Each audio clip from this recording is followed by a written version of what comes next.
తెలంగాణలోని అన్ని గ్రామాలకు సభ్యత్వ నమోదు పూర్తి చేయకుండా సంఘం ఎన్నికలు నిర్వహించడం సమంజసం కాదని గ్రేటర్ హైదరాబాద్ కురుమ యువత సంఘం వెల్లడించింది. రాష్ట్రంలోని ప్రతి గ్రామానికి సభ్యత్వ నమోదు అవకాశం కల్పించిన అనంతరమే ఎన్నికలు నిర్వహించాలని ఎన్నికల చైర్మన్ ఎస్ శ్రీనివాస్ కుర్మ సోమాజిగూడ ప్రెస్ క్లబ్ లో విజ్ఞప్తి చేశారు. అలాగే గాలిపూర్ కుర్మ భవన సంఘ ఆదాయ వ్యయ లెక్కలకు ప్రశ్నించినందుకు తమపై అక్రమ కేసు నమోదు చేశారని ఆయన తీవ్రంగా ఆరోపించారు. యాదాద్రి భువనగిరి జిల్లాలోని యాదగిరిగుట్ట ఛత్ర వస్తీ సదరాన్ని ప్రైవేట్ వ్యక్తులకు అప్పగించడాన్ని వెంటనే రద్దు చేసి కురుమ సంఘ ప్రయోజనాలను కాపాడేలాగా చర్యలు తీసుకోవాలని ప్రభుత్వాన్ని కోరారు. తెలంగాణ రాష్ట్ర కురుమ సంఘ ప్లీనరీ 2 సమావేశం సందర్భంగా గ్రేటర్ హైదరాబాద్ కురుమ యువత సంఘ అధ్యక్షుడిగా కోటి ద్వారక్ కురుమను ఏకాగ్రీవంగా ఎన్నుకున్నట్లుగా సంఘ నాయకులు తెలిపారు.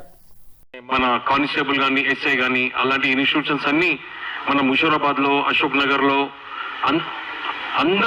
మన తెలంగాణలో ఉన్న అంత యువత మొత్తం మన హైదరాబాద్ వారు చూస్తున్నారు. కాబట్టి ఈరోజు పటిష్టంగా మా కుర్మ సంఘంకి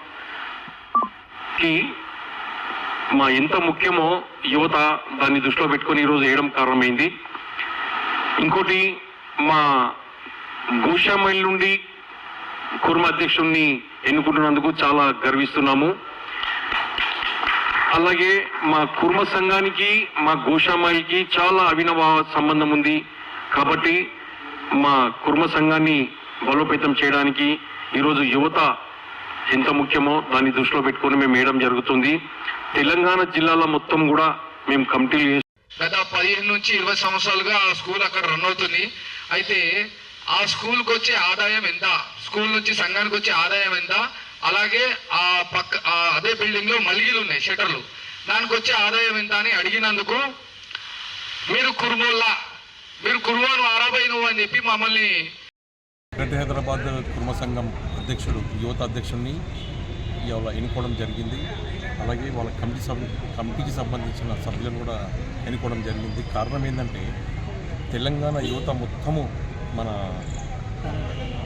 ప్యానెల్ 2 పైన ఆకర్షితులైనరు.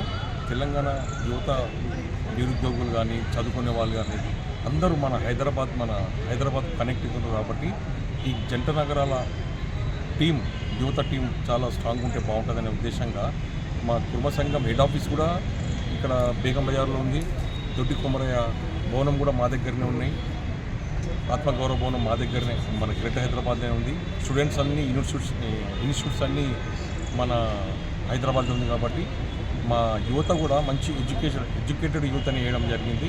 వాళ్ళు కోఆర్డినేషన్ చేసుకుంటా మన సంఘాన్ని బలోపేతం చేస్తారని ఈరోజు ప్రెస్ మీట్ పెట్టడం సందర్భం. గౌలిపుర కురుమ భవనం విషయంలో, అదేవిధంగా మరి కోకాపేట కురుమ భవనం విషయంలో, యాదగిరిగుట్ట కురుమ భవనం విషయంలో మరి జరుగుతున్న అన్యాయాలను ఎత్తి చూపడానికి ఎల్లెసం గారు మన బీర్ల ఐలయ్య గారు చేస్తున్న అన్యాయాలను వ్యతిరేకిస్తూ మరి ప్యానల్ 2 తరఫున ఈ క్యాండిడేట్లను ప్రకటిస్తూ మరి సభ్యత్వం బుక్కులు ఇవ్వమంటే ఇస్తలేరు, సభ్యత్వం ఇస్తలేరు, ఎవరడినా నానా బూతులు తిప్పుతున్నారు అనే దాని మీద మరి మీటింగ్ చేయడం జరిగింది. ఖచ్చితంగా అందరికీ సభ్యత్వం ఇవ్వాలి, బుక్కులు ఇవ్వాలి. మరి అదేవిధంగా కోకపేట కానీ యాదగిరిగుట్ట కానీ మరి గౌలిపుర బిల్డింగ్ కబ్జా విషయంలో కానీ మరి దీంట్లో ఎలాంటి లెక్కలు చూపించడం లేదు.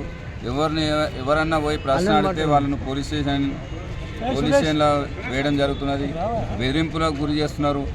అది సోషల్ మీడియాలో, వాట్సాప్లలో, గ్రూప్లలో ఎవరు ఇది అన్యాయం అని అంటే వాళ్ళ మీద కేసులు పెట్టడం జరుగుతున్నది. ప్రశ్నిస్తే తప్ప మరి ప్రశ్నించిన వాళ్ళని ప్రతి ఒక్కరిని కూడా దండించాలని చూస్తున్నారు వాళ్ళు. కాబట్టి దీని మీదనే మా ప్రెస్ మీట్ పెట్టడం జరిగింది.